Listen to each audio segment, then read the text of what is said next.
a grad student at Harvard University studying journalism and homeland security, international security. I am a mom of 3 kids and a wife. I currently live in Canada, but I am American, from Florida, and study in Boston. And I'm an entrepreneur. I own my own company. And that's about it. Alhamdulillah, that's amazing.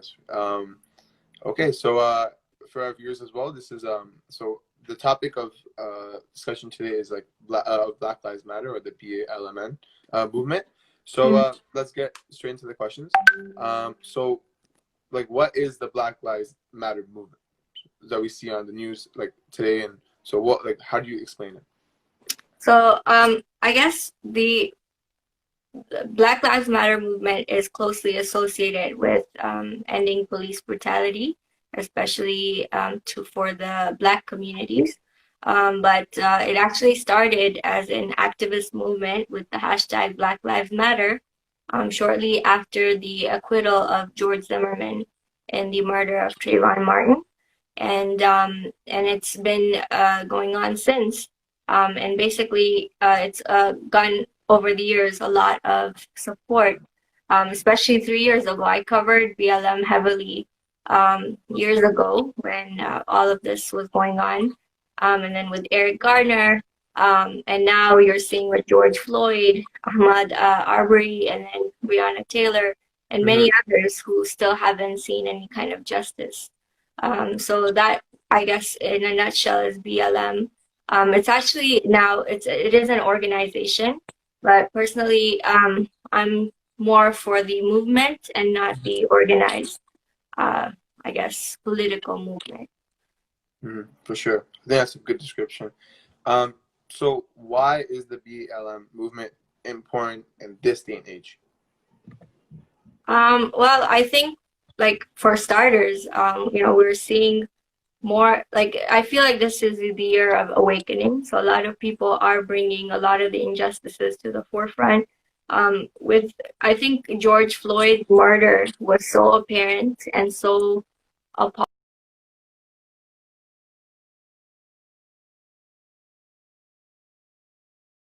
appalling and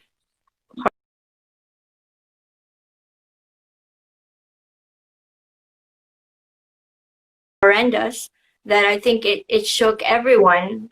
Doesn't matter who it was, it shook everyone to the core, where you're seeing an officer literally sit on his neck for 8 minutes straight. People are screaming, "Get off of him!"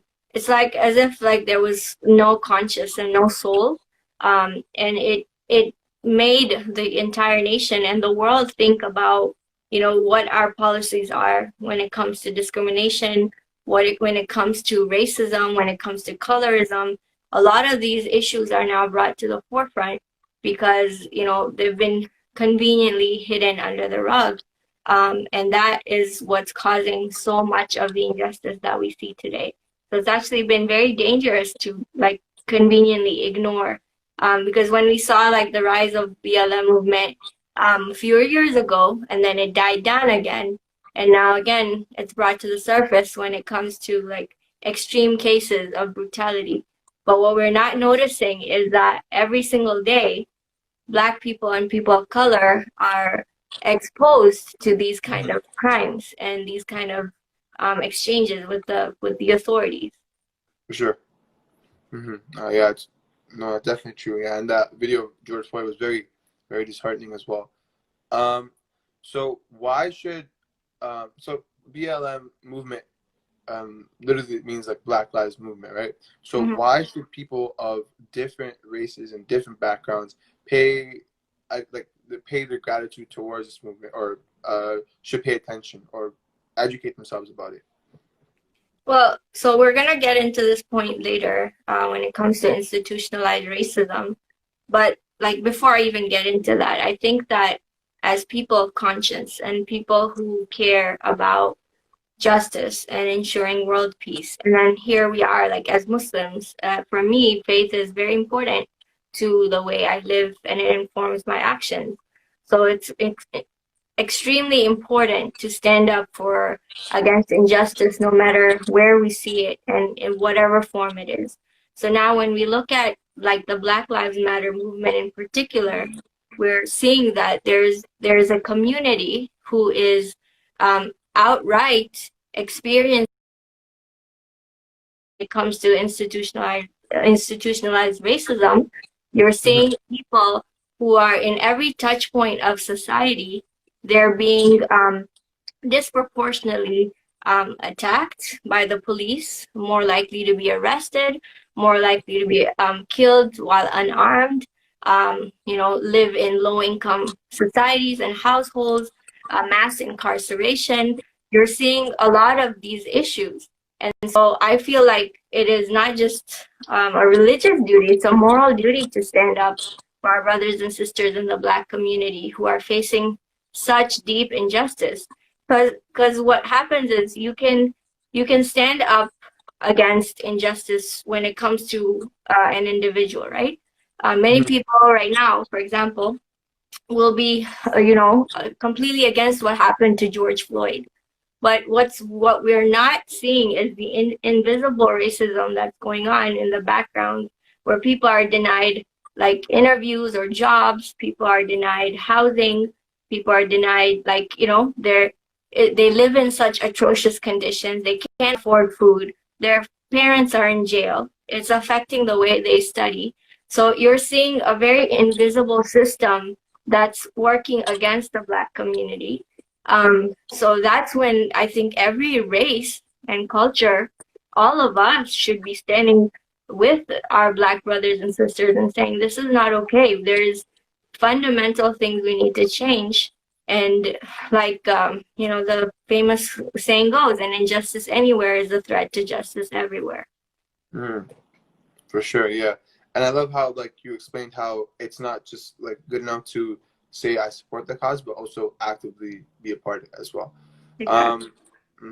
So just to get in a little bit more deeper, so unfortunately things like colorism are something that are something that's very prevalent in today's age. So for example, skin whitening creams still exist and are endorsed by many celebrities, public figures, and in diverse parts of the world, right? So what is something that we can do, something to, let's say, for example, specifically combat this, or in general, to the movements and stuff? So, I guess we have to go back to what the definition of colorism is. So colorism is different from racism because colorism is actually a form of prejudice that places higher value on lighter skin tone colors. So this is different from racism because the discrimination is actually happening within the race. So for example, when we go to India or Pakistan, I'm East African Indian, right? And our cultures very much place a higher value on lighter skin tone. And so as a result, you're seeing all these beauty industries that have been playing into this Eurocentric bias and this idea that, Eurocentric wealth equates to beauty and fairness is beauty. So we have all these creams Fair and Lovely, Dove's line, and Unilever's line of brands, and they're actually now pulling out of these creams because of the uproar that we're seeing with the BLM protest. And people are actually now talking about how destructive this entire industry is making people think that you're less than, or you're not good enough if you are darker skin, because darker skin in these countries is equated to being poor or working outside in the sun, for example. So this idea has been perpetuated that you are not good enough, and once this has come to the forefront, now you're seeing beauty industries actually pull out their brands. We need to not stop here. We need to keep talking about it. As a child, I've experienced that myself. I'm one of the darker skinned individuals in my own family. My mom's very, very fair. And I remember growing up with my grandma telling me not to go out and play sports or, not get dark. And then you see all these Bollywood celebrities actually being part of this cycle by advertising from them, for them, branding them. So there's a lot of hypocrisy here. You can't stand with Black Lives Matter if you're also part of the problem when it comes to colorism. And I think we need to address that not just outside in Bollywood, Hollywood, and all these. I mean, I don't watch that much Bollywood, so I could care less. But we need to address that even within our own communities and our families. Like I had a conversation yesterday with my grandma, and I was like, What you can know, you need to be wake done up because around the world dark does due to not mean make you're not beautiful. race She's very a dark, relationship and I'm tool sure in our she's faced a society, lot of especially like backlash today? growing up, and her So insecurities I were think that projected like we, onto, first of all, like the I rest said, of need to us. have that So it's conversation, not important only to have when these it's a trend conversations to do and so, know or it's where like, oh, they're it's to rooted be, from. you're cool now that, you know, you're talking about BLM. Like, you know, as Muslims, we shouldn't be people of trends. Black lives matter. Black lives have always mattered in Islam. And our history is rich with black lives, and black lives are revered. You know, Imam Raza, in the Shia Mazhab especially, almost 6 Imams, and maybe even the 12th Imam could very well be black or dark skinned.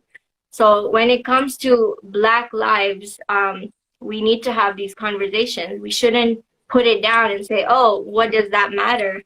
Race doesn't matter, only your inside matters. Well, but race does matter, and it's actually mattering because that is what is happening to people. You're seeing violence against people with black skins, or even in other countries, you're seeing people with darker skins having, you know, more interactions with violence and injustice. So it definitely matters, and it needs to be at the forefront of our conversations. Young people should also be very much involved in politics. I know it's something many people tend to stay away from, but we do need to change the system for the effects to change, if that makes sense. So a lot of times we Hmm. focus on the band-aid like solutions, and that really doesn't bring much change forward. And it does sometimes sound very overwhelming, but it starts at the local level. A lot of times we make the mistake of thinking globally, but if we really think locally, you know, grassroots movement. This BLM thing started as a grassroots movement. Look how far it's come. So we can all definitely make a change in our local communities, find people to elect that are sensitive to these issues, um, because that's what's actually going to reverberate into actual, you know, actions.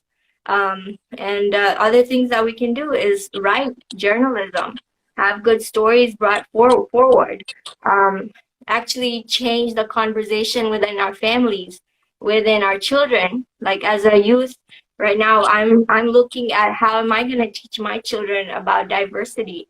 So I'm reading more books to them, and I see that children really don't have any kind of bias against others. It's just something that we've learned along the way in this very white supremacist environment that we intrinsically have within all of us. So we just have to, I guess, deepen our understanding and unlearn everything that we've been taught. Hmm. For sure. Yeah, I do think that also individually, a critical analysis of like how you deal with like um, the movement and how you view an individual of Mhm. color or another individual of color um, should be also brought in perspective as well. But just to touch up on your political point, and move on from that.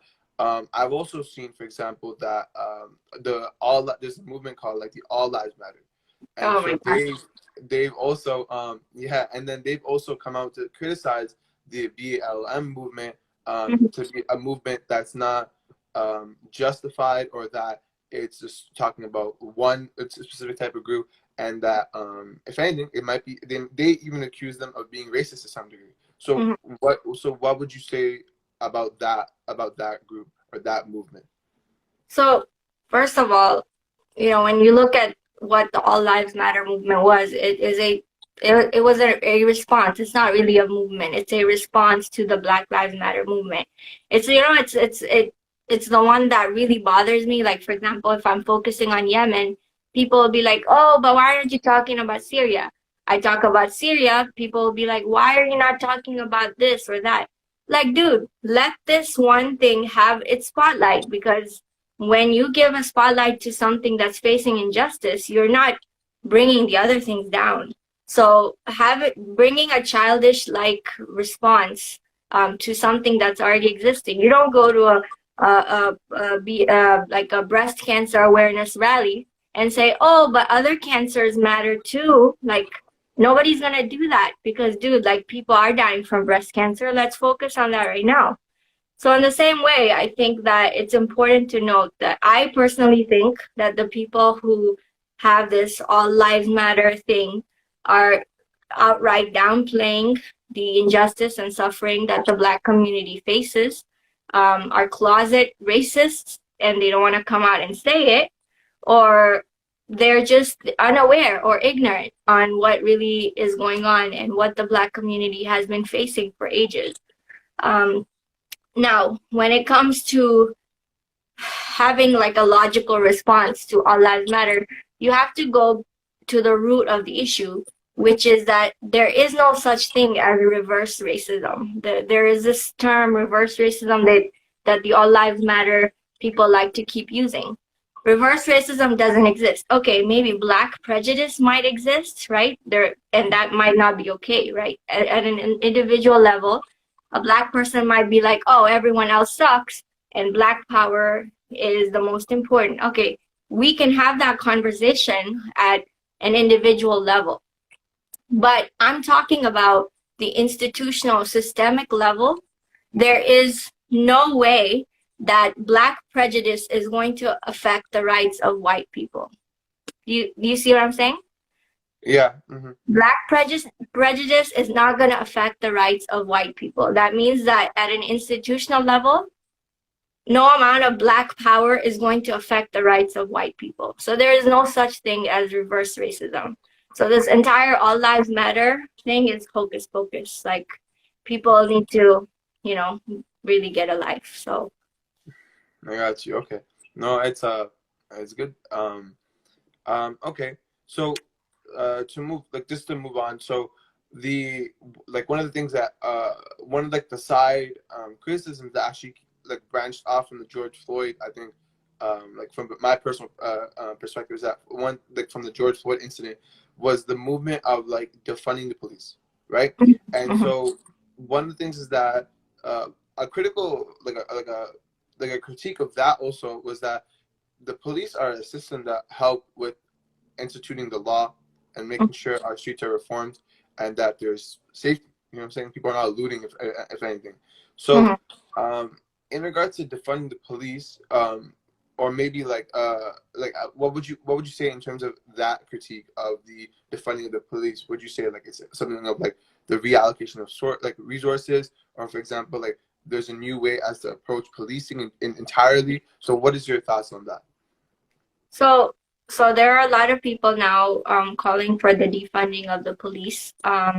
And then there's an alternative to that, which is called community policing, which says don't defund the police, but have a different kind of way to police a specific community. Now, for us to even talk about this, we need to understand that there is over-policing of areas that are more poorer and underfunded. Like, for example, Black neighborhoods. There's a lot more policing happening there. So when people say, oh, police go to the areas where there's more crime, right? Yeah, well, these areas are poorer. Why are they poor? Go back to Jim Crow laws. Go back to the emancipation time when they were shuttling Black poor workers into forced labor, and you're ending up with them being stripped of their ability to earn and participate politically and get ahead economically. So you are definitely seeing a huge link between slavery and all these injustices that have happened in the past. You can't see where you're at right now if you don't know what's happened in your history. So people can ignore the fact that all of that is not important. Of course it's important. It's how so many Black people have ended up poor in poor neighborhoods where in the 1980s with the incarceration boom in America, you're seeing over 70% of Black men being incarcerated if they had dropped out from school. Mm-hmm. So you're seeing a huge vicious cycle. Right currently there's 1.2 million Black children with at least one parent in prison. You know what that does to a child? Like, I have three children, and I know how important it is for them to have stability, love, have parents present in the household, parents, being able to be there for their education. You're seeing that so many Black men and Black women are being put into prisons instead of there is no. So this is a whole other topic, but it's all very related because it has to do with the overall mental health of the family. And you're looking at over policing instead of rehabilitation of these areas, instead of helping them out of their situations, you're seeing them being over policed, and where the police needs to protect the citizenry, they're actually out there trying to get them. You know what I'm saying? It's So very like psychologically damaging. exactly. So now going to where we are at right now, currently America is at $100 billion when it comes to how much the police are funded in America. That is insane. $100 billion is how much funding goes into the police. Alone in New York, it's around $6 billion that the police are funded. So just today, actually, they announced that $1 billion will be cut from the budget. But people are saying that it's not enough because they've very craftily figured out a way to put it in areas and disguise it just to make it appealing to the people. But I do think that this is personally, it's an insane amount. We don't have that much money for our schools, our healthcare system. For example, areas like mental health, things like rehabilitation. Like, so do you see how systemic this issue is, from mass incarceration to the funding of the police at $100 billion nationally? You're seeing like there's so much going into criminalizing the Black community. And now it's ending up where you're seeing extreme cases like George Floyd. George Floyd is not going to stop. It's not going to stop with us doing just like random protests. It's not gonna stop. This is a deep issue that we constantly need to be talking about. So when it comes to defunding the police, I really do think that they're overly funded. And for example, I'll give you an example. So let's say there's somebody who calls the police for somebody who is overdosed on a drug, right? Mm-hmm. Instead of the police coming, why is there no like alternative emergency line, like for example medical services that can come and take care of the situation better? There are so many instances where the police don't need to be there, so they're overly funded and they're overly given roles that they shouldn't even be in. And so I think that's what the people who are crying out for defunding the police are saying. And it's actually, there are instances where it's actually proven to be very successful in lowering crime rates. There's a report, a 2017 report, where the police department in New York pulled back purposefully, called Pulling Back from Proactive Policing. And they saw 2,100 fewer crime complaints during that time.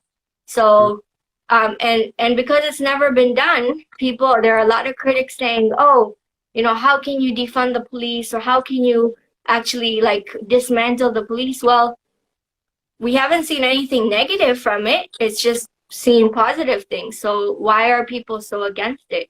I guess that would be my take on it. No, for sure. Yeah, I could also, I guess just to also add on in terms of the incarceration and like the 100 billion amount, is that also I read upon just a little bit. Obviously, I need to educate. I'm not fully educated, but things like, for example, like stop and frisk when you talked about New York, or for example, private prisons, for example. Yeah, so those things I also believe could be approached in a significantly much better way, and then they are set up in today's age. Exactly.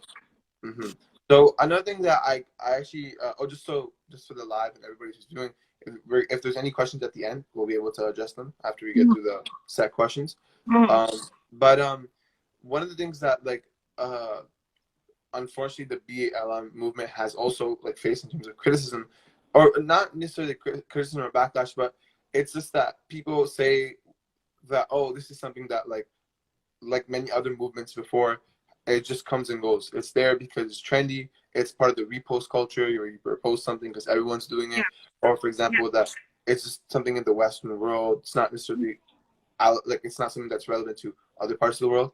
And that Mm. it's also just quickly like a side point as well, is that this is something that as whole, and I guess it kind of also plays into what you're talking about, the All Lives Matter, where Mm. people are somewhat saying that, oh, look at all the other discrimination that's happening, for example, like with Israel and Palestine, I think in Kashmir, for example, like the Uyghurs, all these different other types of discrimination, but those haven't been brought up to the extent that the BLM movement has in this time frame. So what are your thoughts on that? So I think that I guess first of all, before I begin, I know personally a lot of people, for a long time I've always been facing, oh, why can't people talk about this and that, and why are people silent? I would get very frustrated and angry. But I realized that first of all, talking about politics, talking about social justice issues is hard. It's not easy to take a stance, to speak up. I personally have been at many ends of where my life could be in danger, death threats, hate mail. It takes a toll, right, on someone's mental health. So I think that before, like, we should come from a place of empathy that I've started learning how to do nowadays. Because, with COVID and everything going on, people have a lot going on in their personal lives. People are facing financial burden, issues at home, things are going on. And when those things are not lined up properly, the last thing you can do is speak about all these issues. So coming from that standpoint, of empathy and understanding that this all could be overwhelming, I would suggest first take it at your own pace, right? Don't do something where you do something so hard and then you get burnt out. And I think that's what we're seeing when it comes to trends, is actually not just that it's cool to do it, but people really get into something and then they get burnt out because that something has gone away, or it's not really gone away, especially when it comes to Black Lives Matter. But it's only as much as someone can do if they're burnt out, if that makes sense. Mm-hmm. So social justice, like anything else, it's a marathon, right? It's not just a race. It's a marathon. You have to have a pace. You have to keep working at it slowly. Don't do something that's crazy. I used to do that, and then I would just take a break for like weeks, and I'd be like, well, I'm not being productive. So take a do your own things and then come back to it. So this social justice and speaking for the people who don't have a voice necessarily. You're looking at Yemen, you're looking at Uyghurs, you're looking at, like you said, Kashmir, Black Lives Matter. So many issues that are happening in the world that deserve your attention and time, not just for one day, but for years. Things won't change overnight. Racism is not going to change overnight. We have so many touch points to address, from our communities to the speakers, to the ulama up in the mimbar, to our conversations happening like this. So take a break, have some rest. Just because you're not out on the streets, protesting and going crazy, does not mean that you're not doing your part. That's the first thing I want to say. In every movement, there are the people who are the warriors, there are the people who are the writers, there are the people who are at home taking care of their children. That is a big jihad as well. And Mm-hmm. also teaching and instilling good values in your children. So I don't want to downplay anyone's efforts, and neither should any one of us. Everyone can help in their own way. But I do think that we need to start looking at social justice issues with a longer and broader mindset, that it's not something just to be sprinkled on in our life. It's should be part of our life because it's part of Islam. Islam says to be at the forefront of justice, whether it's against even yourself or your own family members. So that's how I look at it. And people are like, how do you do the work you do? I enjoy it. At the end of the night, I get good sleep. I know that I did my best today. The next day, I wake up fresh, and I'm gonna take on whatever work I have. So don't lose sleep over it. Don't let it affect your mental health. And I'm always here if anyone has any questions or concerns. For sure. No, I think that's good. Yeah, and I guess that also assesses the part of like the trend where when people begin to burn out, they'll post all these different things, talk about it, and then it's just like dies down, So I think because I've also personally followed your account of the things you've done and your account, YouTube account and stuff like that. I've seen that you've been actively, even if it's in small increments, you've been very consistent with your analysis and criticisms, and so that's something I appreciate that you do. Thank you. I think so. When this whole thing with George Floyd happened again, I cried for like 3 days straight. Like I even speaking about it, it's gonna bring tears in my eyes because I was like, dude, I talked about this 3 years ago heavily for months without sleep, without eating. And I'm like, we're back at this again? Like, did we go backwards as a society? And it was a hard pill for me to swallow. And this is when this whole epiphany kind of came to me that, Zainab, for the past few years, it never ended.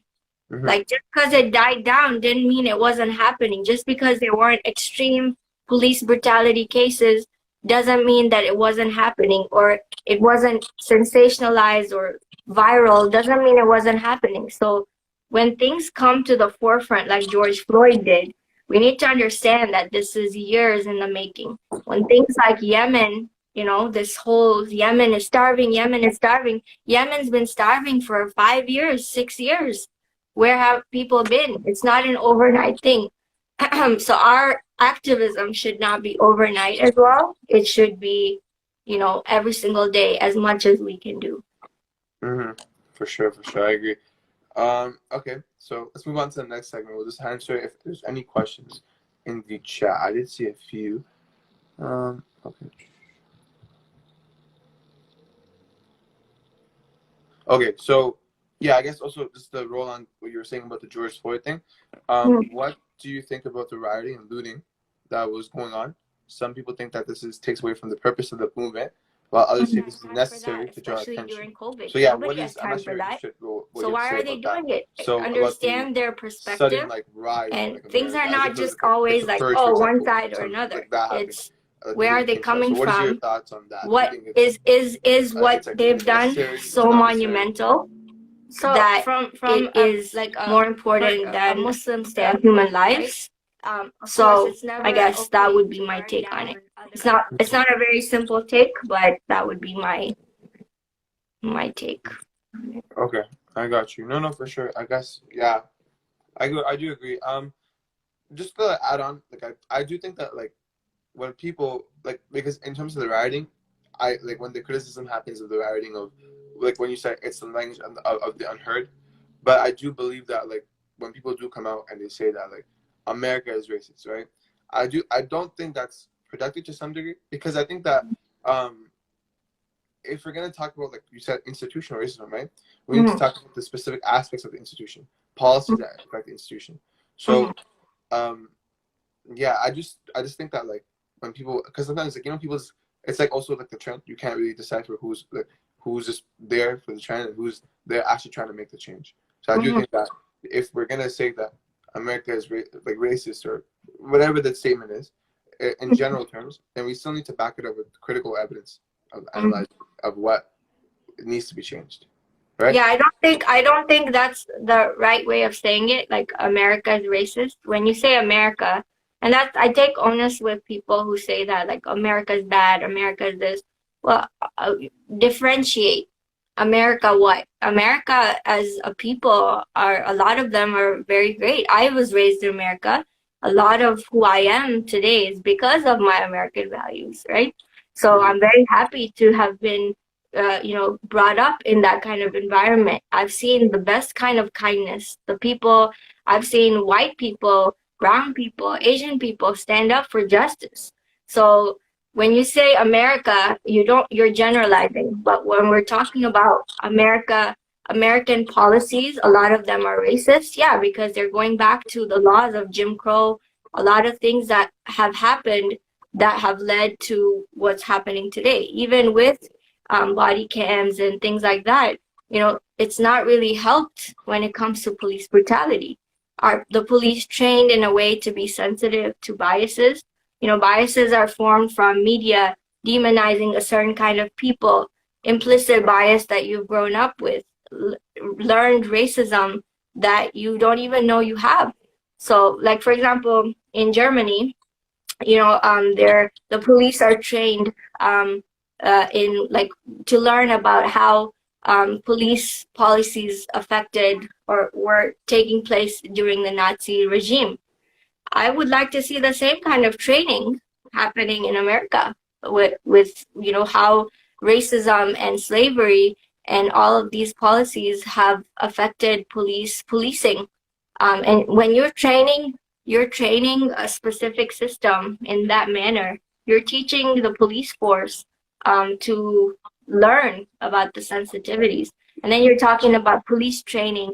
There's so many components. I don't want to get into all of that today, but there's so Mhm. many things wrong with our system that we need to change, that are unfortunately giving into this institutional racism of white America. Okay. Um, that's good. I just okay. So we don't want to take up too much time, obviously. So I think we have time for one more question.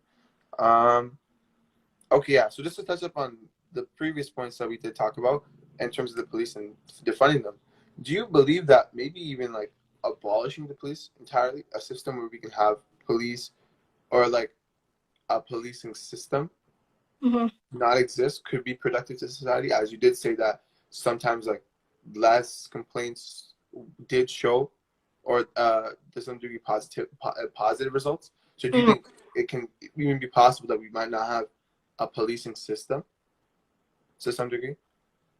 I do. I think, like personally, I don't think that it's useful to say to dismantle the entire police system. The police can be, um, they can be useful in certain areas. Like I grew up with a neighbor who was a police officer, the best person I ever knew. And I knew that, he was out there to protect. But unfortunately, there are some bad apples, and the police that are quiet about those bad apples are also taking part in the oppression themselves. So Mm, while I do believe that, there is a place for the police, my personal standpoint is that they're overly funded. $100 million should be going to other places. They should be a small chunk of that, a very small chunk of that, and there needs to be more emergency responses. For example, social services, mental health services, services that are called for the right reasons. Every time police in police garments, now the representation of police gives anxiety to so many people. mm, So we need to start thinking, and maybe community policing, maybe policing in plain clothes, that you're not wearing all that and being so armed. You don't need to be that armed like you're military or something. You're out here to protect the people, not out here to show how powerful you are. And that, I think, it's a whole ideological change in the police environment, is that you need to protect and serve and not, you know, try to kill your own civilians and your own fellow brothers and sisters. And mm, there's a lot, the training of police officers in America is a joke as well. Like they need to be trained properly. And so I do think that the more we lessen the funding, and the more we lessen how many police officers there are and how many branches there are, you can also focus more on quality um, recruitment and quality training. mm-hmm. Okay. I think that should be it for now. I don't think we have. I think yeah, we reached our time approximately. So I do want to thank you, Zainab, for coming on. For sure, Having we would love to have you in the future as well. Mhm. I'm a personal fan, so it's a good thing, you know. Thank So yeah, so I do want to thank everyone for coming in. The questions as well that I have, everybody that watched. This also will be posted on the TMA YouTube channel. So if anybody wants to watch it back again, or wants to show to other people who may not be able to attend right now, that will also be there for them. So I think that's it for today. Make sure to tune in, and make sure to follow Zainab Bright. That's it. That's basically it, to be honest. So yeah, thank you everyone for coming, and Thank for you. sure, make sure to tune in to our future events.